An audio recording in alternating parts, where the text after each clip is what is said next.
Welcome back to the Screensavers. All right, digital TV is coming soon. You saw earlier on, FCC says it's going to happen. Patrick showed you how you could turn your PC into an HD TV.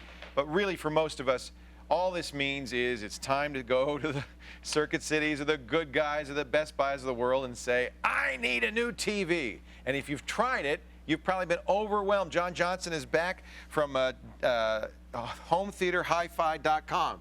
Exactly. I get it right? That's right. All right. What are all the different kinds? We're looking at plasma.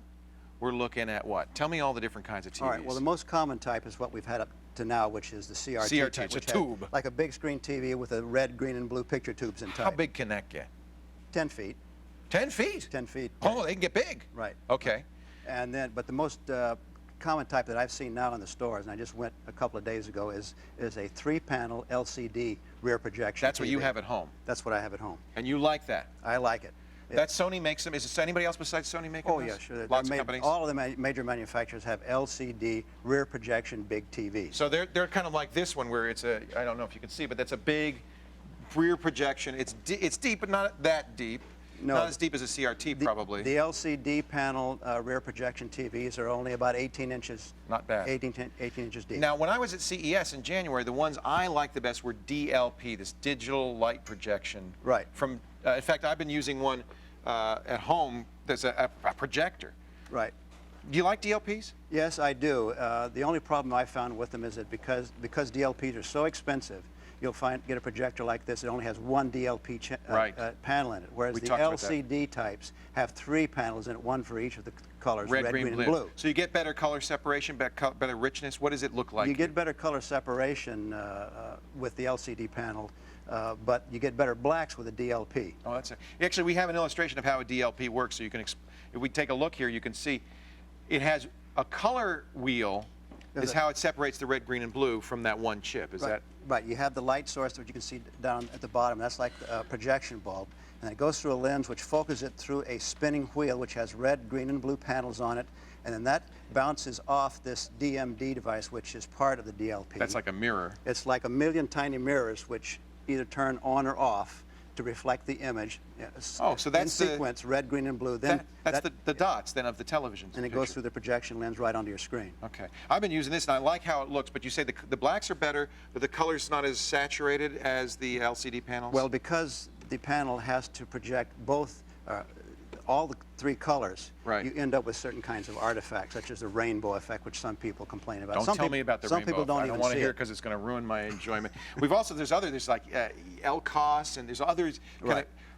Anything I should be looking for down the road? Well, I think what you'll find is probably the greatest selection in the LCD panel type. And that's what we had, and we were showing you here. This is an LCD panel. We've turned it around. Right, but this is a single LCD flat panel. That's one of the advantages. Just like on your computer, it's thin.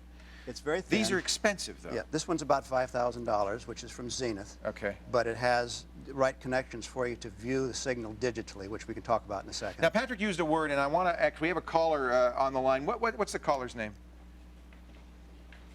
We have a caller on the line. What's the caller's name? I'll try it again, just see if they hear. Josh is on the line. Hey, Josh, you there? This is never going to work, is it? It's Mark? Martin. Bart. Bart Simpson's on the line. Hey, Bart, are you there? Yeah, I'm here. All right. You heard the same word when Patrick used it. What is that you wanted to know? Well, first of all, one of the best days of my life was when I got my satellite system and I could get Tech TV. So I just want to thank you guys. Yay, Bart. Where are you? You're in Jacksonville? Yes, Jacksonville. All right. Thank you for watching us in Jacksonville. We appreciate it. Yeah, what I wanted to ask you was progressive scan.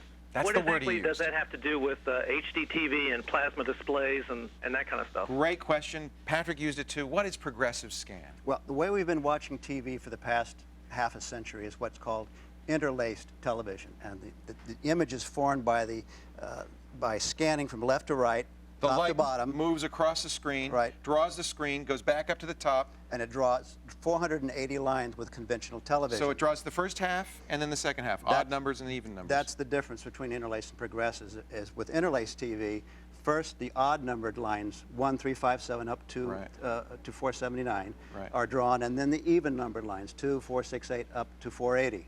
And that's called interlaced television. It takes 2 passes to do one picture. It takes 2 passes to do one picture. What's better about progressive? Does it all in one pass? Progressive draws lines 1, 2, 3, 4, and 5 all the way up to 480. What's the result? The result is that you don't see the scan lines.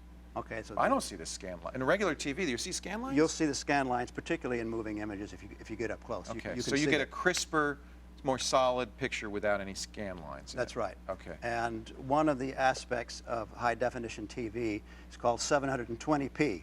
That stands for progressive. I've seen all these numbers. There's 480i, 480p, 720p, and 1080i. Actually, there are 18 formats It's more than that? for digital television. Here is a list of some of the basic ones. The TV you're watching right now is interlaced 480 lines, right? 480 lines and interlaced. it's 4:3 aspect ratio. 4:3, and the aspect ratio means the width divided by the height. So that's what you're watching now. HDTV goes to this new 16:9, which is more like a cinemascope. In fact, this is the ratio that most movies use, right? This is called the Academy ratio, actually, which is a 16:9 or 1.85 to 1. And that could either be 480i, like my current television. It can be 480i, or it can be 480p in what's called enhanced definition TV.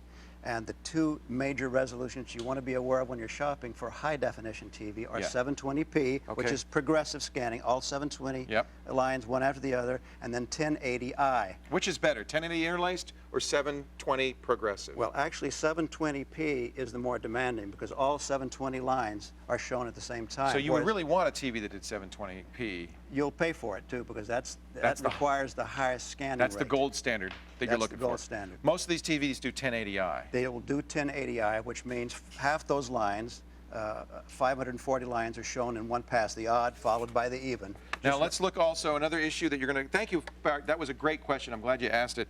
Another issue that's going to come up is the back of the TV, these connectors. Let's talk a little bit about them. S-Video, I know, I've seen this before. Mm-hmm. Well, lowest quality of these choices here? Well, this does not have composite video on it, but composite video is the lowest. That's the worst. And that's what we used to have on our TVs. Right. This is a projector which has S-Video, which is the next best. Okay. It has two conductors in there which carry the color and the brightness on the two conductors. Then we have component video, which carries the red, the green, and the blue separately, and the brightness is carried on the green. So in most cases, this is the best one to use as progressive. This is what you would likely use with your current DVD player. Now what's this? It has a DVI. This looks like the one in the back of my computer. Right. This is the digital connection that's what is going to make the biggest change in our viewing habits this year. And what it is it's a digital connection that will allow you to connect your digital high-definition satellite box or cable box directly to your television and not have it be converted to analog in the process. So digital all the way through, right up to the final conversion. all the way until you're viewing it right on the screen. If I'm buying a new TV, it sounds like two things I should be looking for. Absolutely a DVI connector in the back.